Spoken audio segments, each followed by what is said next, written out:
Hello everyone, welcome back to my channel. কেমন আছেন সবাই? আশা করি সবাই ভালো আছেন। আজকে আমি বানাবো চিকেন বিরিয়ানি। বিরিয়ানি তো আমার অনেক পছন্দ, আপনাদের কেমন লাগে? আমাকে অবশ্যই কমেন্ট করে জানাবেন আপনাদের বিরিয়ানি খেতে কেমন লাগে। চলুন তাহলে আজকের রেসিপি শুরু করা যাক।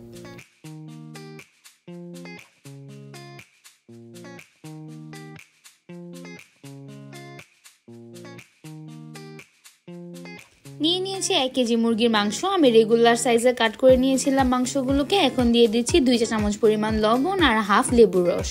লবণ আর লেবুর রস দিয়ে মুরগিগুলোকে মেখে প্রায় আধা ঘন্টার মতো মেরিনেট করে রাখতে হবে। এখন একটা মশলার পেস্ট বানাতে হবে, সেজন্য নিয়েছি 2টা তেজপাতা, 1 টেবিল চামচ পরিমাণ বাদাম, 1 টেবিল চামচ পরিমাণ কিশমিশ, 1 চা চামচ পরিমাণ ধনিয়া, অল্প কয়েকটা লং, হাফ চা চামচ পরিমাণ সরিষা, হাফ চা চামচ পরিমাণ পোস্ত আর অল্প একটু জয়ত্রী আর জায়ফল। সবকিছুকে একসাথে করে ব্লেন্ড করে নিলেই কিন্তু আমার বিরিয়ানির মশলাটা রেডি। এখন একটা কড়াইতে হাফ কাপ পরিমাণ তেল দিয়ে দিচ্ছি পেঁয়াজ কুচি, আর পেঁয়াজগুলোকে আমি বেরেস্তা করে নিব। পেঁয়াজগুলো 3-4 মিনিট ভাজার পরে দিয়ে দিব 1 চা চামচ পরিমাণ চিনি, যাতে কালারটা সুন্দর হয়। এখন এই বেরেস্তা ভাজা তেলে দিয়ে দিব 1 টেবিল চামচ পরিমাণ আদা বাটা, 1 টেবিল চামচ পরিমাণ রসুন বাটা, 1 চা চামচ পরিমাণ জিরা বাটা আর 1 টেবিল চামচ পরিমাণ মরিচ বাটা। তারপর চুলার আঁচ মিডিয়ামে রেখে মশলাটা ভালো মতো কষিয়ে নিব। মশলা থেকে তেলটা যখন এভাবে ছেড়ে দিবে তখন মুরগিগুলোকে অ্যাড করে দিব। অ্যাড করে প্রায় 10 মিনিটের মতো ভালো করে কষিয়ে নিব। আমি আজকে এসিআর চিনি গুঁড়া সুগন্ধি চাল ব্যবহার করেছি 1 কেজি পরিমাণ। চালটাকে প্যাকেট থেকে বের করে ভালো করে ধুয়ে জল ঝরা দিয়ে রাখতে হবে। 10 মিনিটের মতো মাংসটা কষানোর পর অ্যাড করে দিব ব্লেন্ড করা মশলাটা। মশলাটা দিয়ে নেড়ে চেড়ে 10 মিনিট রান্না করার পর ঢেকে দিব।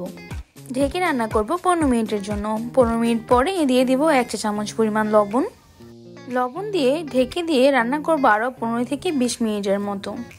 20 মিনিট পরে যখন মুরগি থেকে উঠে আসা জলটা শুকিয়ে যাবে তখন চুলার আঁচটা অফ করে দেব। এখন একটা কড়াইতে হাফ কাপ পরিমাণ সয়াবিন তেল আর 1 টেবিল চামচ ঘি দিব। ঘিটা গলে গেলে দিয়ে দিব 4টা এলাচ আর 3টা দারচিনি। যখন মশলাটা ভালো করে ভাজা হয়ে যাবে আর সুন্দর একটা স্মেল আসা শুরু করবে তখন সে ধুয়ে রাখা চালগুলো দিয়ে দিব।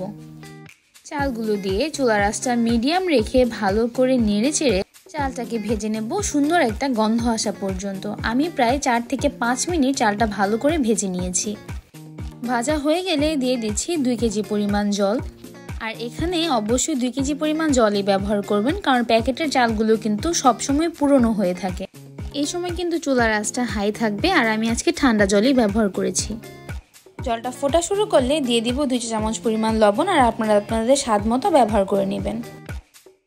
তারপর দিয়ে দিব 3 টেবিল চামচ পরিমাণ চিনি। আপনারা আপনাদের পছন্দ মতো মিষ্টি কম বেশি হলে কমিয়ে বাড়িয়ে ব্যবহার করতে পারেন। আর যখন জলটা এরকম শুকিয়ে আসবে তখন কিন্তু চুলার আঁচটা একবারে লো করে দিতে হবে।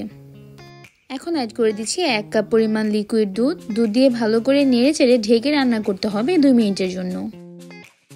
2 মিনিট পরে অ্যাড করে দিচ্ছি রান্না করে রাখা মুরগিটা দিয়ে ভালো করে নেড়ে চেড়ে ঢেকে রান্না করতে হবে আরও 20 মিনিটের জন্য। এর মধ্যে একবার ঢাকনা তুলে নেড়ে চেড়ে আবার ঢেকে রাখতে হবে। ব্যাস রেডি চিকেন বিরিয়ানি। এবার গরম গরম সার্ভ করুন আর নিজেও খেয়ে নিন। আমি আজকে চিকেন বিরিয়ানি সার্ভ করেছি তেলাপিয়া মাছের বড়া দিয়ে, আর এই রেসিপিটা আমি আরেকদিন আপলোড করে দিব। আশা করি আমার আজকের রেসিপিটা আপনাদের সবার ভালো লেগেছে। রেসিপিটা ভালো লাগলে একটা লাইক করে দিবেন আর সাবস্ক্রাইব করে আমার পাশেই থাকবেন। আজকের মতো এখানেই শেষ করছি। সবাই ভালো থাকবেন, সুস্থ থাকবেন।